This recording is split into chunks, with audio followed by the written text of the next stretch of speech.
like that. It's just wrong. Black, white, I don't care. A person is a person. Skin should have no bearing on how you treat a person. Since 1960, more than 1 million whites have left New York City. The black and Hispanic population has grown by almost 1 million, and it's still growing. This is Rosedale, a community of 6,000 families in the far southeastern pocket of the borough of Queens. To the passing eye, it seems quiet. Modest 1- and 2-family homes with fenced-in lawns and tree-shaded streets. The people who live here are almost all white, working-class Americans of Italian, Irish, and Jewish roots. They've worked all their lives to afford these homes. Many came from the inner city, refugees from neighborhoods in the Bronx, Brooklyn, and South Jamaica. Neighborhoods they saw changing and dangerous to live in. These people saved their money and made their escape to what they called the last frontier in New York City, to Rosedale, to what they hoped would be a safe and quiet life. In the early 1970s, a few middle-class black families with very much the same idea in mind began to move to Rosedale too.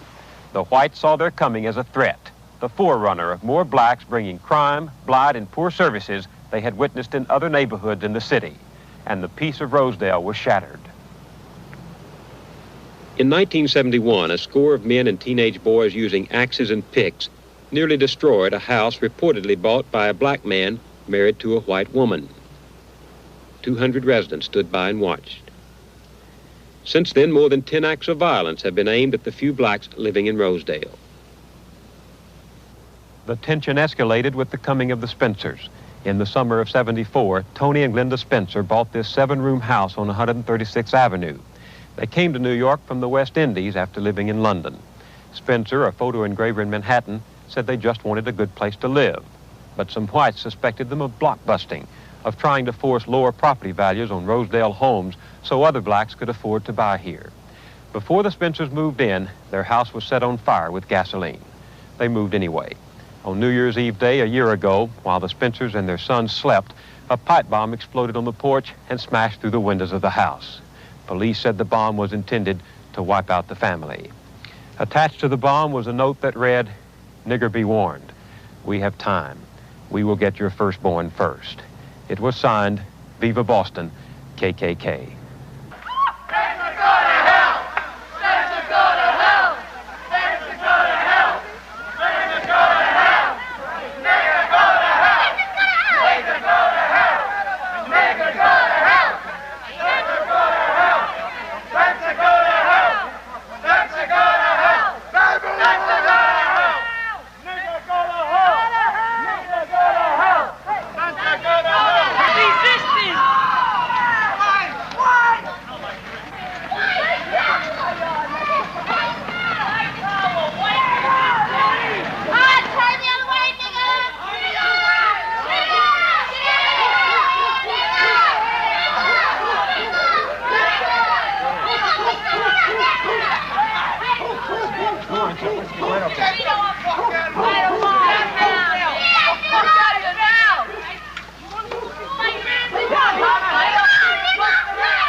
Turn around, Yum. Hey, don't come back. Don't come back. Don't come back. It is the main boy corner with him now. Come on, Yum. We were riding down this block, and these white people start saying, "Get out of here, niggas. You know, get out of my neighborhood. Don't come to this neighborhood." And then they start hitting on her. Throwing rocks and everything else. Throwing rocks. Because we were in their neighborhood. We went on a bike hike to McDonald's. We didn't mean to bother anybody. We had a nice We saw a parade. We down saw there. a gathering, so we went down there to see what was happening. All right. I mean, we didn't bother anybody. We weren't looking for trouble. I never even know people around here were like that. I've never experienced anything like this in my life. What happened to you?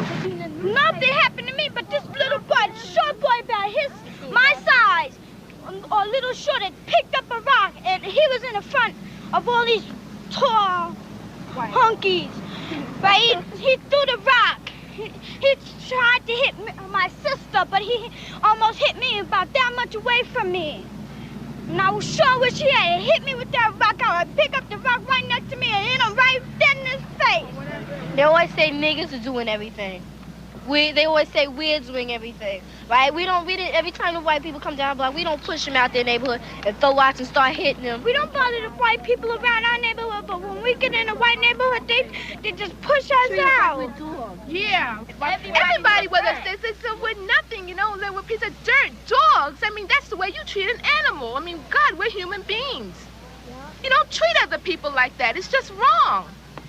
Black, white, I don't care. A person is a person. Skin should have no bearing on how you treat a person. That's just wrong.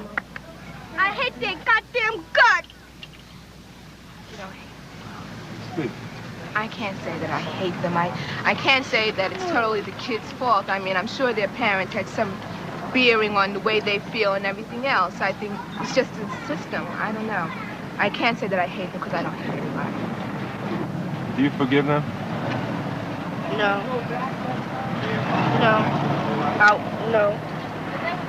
Can't take back no hurt. But they gonna always do that. They always spit on us like we some dogs. They always gonna spit back do that. on them. Ain't nothing gonna change.